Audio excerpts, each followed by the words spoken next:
বর্তমান যে প্রধানমন্ত্রী আমাদের তারেক রহমান সাহেব স্বাস্থ্য সেবার উপর অত্যন্ত গুরুত্ব দিচ্ছেন। বিগত সরকারের সময় কিন্তু আমরা স্বাস্থ্য সেবাগুলো পাইনি। দুর্নীতিগুলা দুর্নীতি বেশি দুর্নীতিগুলা বেশি। আমরা আমাদের সরকারের আমাদের তারেক রহমানের নির্দেশনায় 180 দিনের যে কর্মসূচি, এই কর্মসূচির অংশ হিসেবে কিন্তু আজকে হসপিটাল হঠাৎ করে পরিদর্শন করলাম এবং স্বাস্থ্য সেবার দিক দিয়ে আমরা 250 সদস্য বিশিষ্ট অনেক সমস্যা আছে, কিন্তু আমরা যে চিকিৎসার মান ইনশাল্লাহ আল্লাহর রহমতে ভালো চলছে।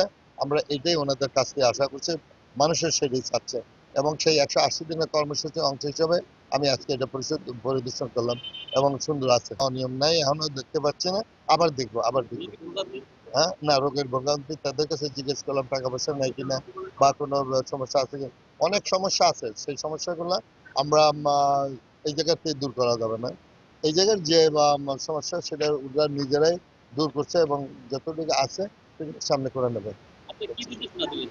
নির্দেশনা দেখলাম এই আমার সম্পদ 250 সদস্য শয্যা বিশিষ্ট হসপিটাল, এটা আমাদের সম্পদ। এটা আমাদের বেশিরভাগ এই জায়গায় ডাক্তার কিন্তু আমাদের এলাকারই। আমরা মনে করি এই সম্পদটা তারা নিজস্ব মনে করে এটা যেন আমাদের নিজস্ব জিনিস হিসেবে সংরক্ষিত করে, সেই জন্য নির্দেশনা দেওয়া।